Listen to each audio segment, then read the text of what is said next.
कहते हैं कि जय पराजय और सुख और दुख ये सब भाग्य के हाथ होता है। तो अगर आपकी भाग्य ही आपके हाथ में आ जाए, आप अपने भाग्य को कंट्रोल करना सीख जाएं, कुंडली से देखकर ये पता लगा लें कि आखिरकार भाग्य को जगाने के लिए या भाग्य को अपनी मुट्ठी में रखने के लिए या भाग्य को पारस की तरह चमकाने के लिए हमको क्या करना पड़ेगा, तो आपके जीवन के सारे दुख ही समाप्त हो जाएंगे। तो आज की इस वीडियो में हम देखेंगे कि वास्तव में आप अपनी भाग्य को अपनी मुट्ठी में कैसे बंद कर सकते हैं और उसको पारस की तरह कैसे चमका सकते हैं। तो इसके लिए मित्रों आपको करना क्या पड़ेगा कि पहले तो आपको पूरा वीडियो देखना पड़ेगा और फिर आपको वीडियो को लाइक शेयर और सब्सक्राइब करना पड़ेगा। तो मित्रों बिना किसी देरी के अपने बात को शुरू करते हैं। बंधुओं, जहाँ तक भाग्य की देखिए बात है, तो उसके लिए अगर आप मकर राशि के हैं तो आप एक फार्मूला जरूर अपनाइए। आप अपनी कुंडली से ये देखिए कि हर कुंडली में जो नवम भाव होता है वह भाग्य का होता है।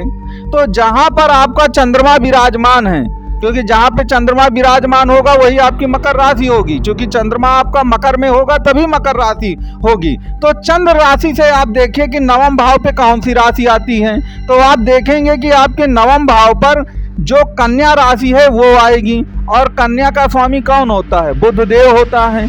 तो पहली एक शर्त ये हुई कि आपको बुध को, देव को लिख लेना है कि भाग्य को जगाने में या भाग्य को मुट्ठी में लाने में अगर कोई भी ग्रह आपको सबसे ज्यादा मदद करेगा तो वो बुध देव महाराज हैं। दूसरी बात, आप किस्मत को जानते हैं, कहते हैं ना आप कि किस्मत पलटते देर नहीं लगती है। आपने ये शब्द बहुत सुना होगा। तो इसका तात्पर्य क्या है कि किस्मत जो है कुछ सेकंडों या कुछ मिनटों या कुछ घंटों में सब कुछ बदल के रख देती है।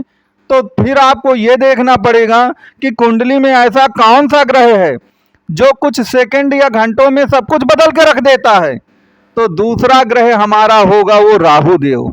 तो बस आपको बुध देव और राहु देव इन दोनों ग्रहों पर फोकस करना है। तो अब इसके बाद क्या करना पड़ेगा? आपने देखा होगा कि जो बुधदेव हैं उन्हें बुद्धि और दिमाग कहा गया है। याद रखिएगा, बुधदेव को बुद्धि और दिमाग कहते हैं और राहु देव को तो आप जानते ही हैं कि वह तो कटा हुआ सिर है, तो उनके पास तो वैसे भी दिल नहीं है, सिर्फ दिमाग ही है। तो ये दोनों ग्रहों में बहुत सिमिलरिटी है आपके बुध और राहु में, और दोनों ही आपके बुद्धि और दिमाग का प्रतिनिधित्व करते हैं। और दोनों में एक समानता यह है कि जब बुद्धि ज्यादा जागृत हो जाती है आपके हृदय में, आपके मन में, आपके दिमाग में, तो देखिए बुद्धि जो होती है वो इमोशनलेस होती है, भावना शून्य होती है। तो फिर आपको करना क्या है कि आपको ज़्यादातर मामलों में ना इमोशनलेस बनना है। अब आप कहेंगे कि महाराज हम तो मनुष्य हैं, इमोशनलेस हो पाना एक मनुष्य के लिए बिल्कुल श्राप के समान है, ये संभव ही नहीं है कि हम भावना रहित हो जाएं। तो आप समझ लीजिएगा कि घर के अंदर पारिवारिक संबंधों में आप भावना प्रधान बने रहिए, कोई दिक्कत नहीं है, वो तो बनना भी चाहिए आपको। लेकिन घर के जब बाहर निकलिए ना और दुनियादारी में जाइए तब आपको इमोशनलेस बन जाना है। और राहु और बुध को जगाने का ये बेस्ट तरीका है। याद रखिए, आपको बहुत सारी चीजें बताई जाएंगी कि बुध के लिए इस चीज का दान कर लीजिए, ये जप कर लीजिए, राहु के लिए आप ये गोमेद लहसुनिया पहन लीजिए, अन्य कई प्रकार के दान बताए जाएंगे राहु केतु के लिए। लेकिन इससे आपका कोई भला नहीं होगा। जो मैं बात आपको बता रहा हूं ये याद रखिएगा कि अगर आपने घर के बाहर इमोशंस को पूरा छोड़ दिया, क्योंकि राहु और बुध इमोशनलेस हैं, उन्हें बुद्धि से मतलब है, इमोशन से कोई लेना देना नहीं है। आपने कर लिया ना, तो याद रखिए बुध आप बिल्कुल भाग्य को अपनी मुट्ठी पे कर लेंगे, भाग्य आपका पारस की तरह चमकने लगेगा। और अगर आपने बुध और राहु को इग्नोर कर दिया, हमेशा फैसले इमोशंस में आकर आप लेते रहे, तो फिर आप याद रखिए चाहे जितनी 7.5 चली गई हो, जितनी अच्छी आपकी दशा आ गई हो, आपकी कुंडली में जितने अच्छे राजयोग बन रहे हों, सब कुछ अच्छा है, लेकिन याद रखिए अच्छा होगा नहीं आपके साथ।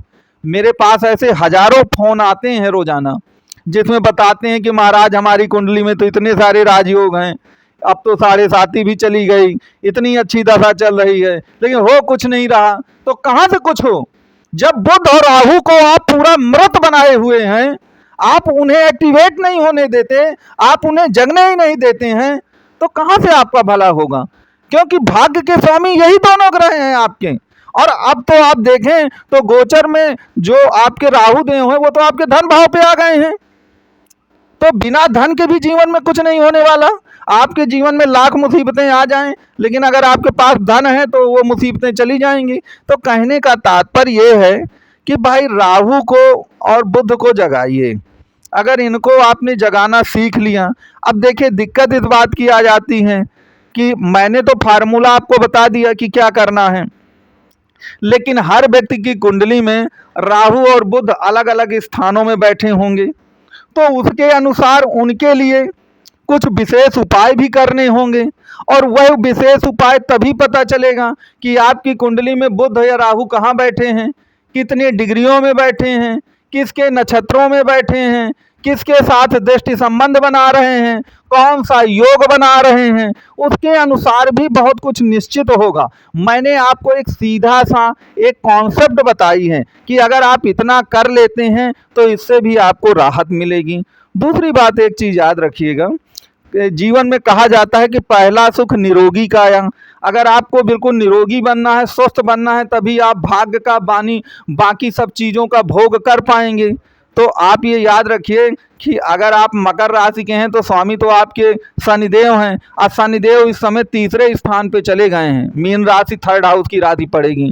और तीसरा स्थान पौरुष का है। पौरुष का मतलब सबलता का, शरीर के अंदर की शक्ति का। लेकिन अब इसके लिए करना क्या पड़ेगा? देखिए शनिदेव राजा जरूर रहे हैं, लेकिन वो उस तरह के राजा नहीं रहे हैं भोगी विलासी अय्यासी वाले जैसे बाकी राजा सब होते हैं। वो उन राजाओं की तरह महिलाबाज भी नहीं रहे हैं जैसे बाकी राजा सब होते हैं। वो बहुत सात्विक व्यक्ति रहे हैं। तो अगर आप सात्विक रहेंगे, अच्छे ढंग से रहेंगे, किसी भी तरह की बुरी संगत या बुरी लत आप में नहीं होगी, तो निश्चित तौर पर शनिदेव आपके हर बीमारी को भी ठीक कर देंगे इन 1.5-2 सालों के अंतर्गत। तो आपका शरीर भी पूरी तरह से निरोगी हो जाएगा। तो कहते हैं वो शरीर पूरा संजीवनी की तरह आपका बन जाएगा, जहाँ पर आपको रोग छू नहीं पाएंगे। तो भाग्य को जगाने और स्वास्थ्य को ठीक करने के कुछ उपाय मैंने आपको बताए हैं, आप इनको करिएगा।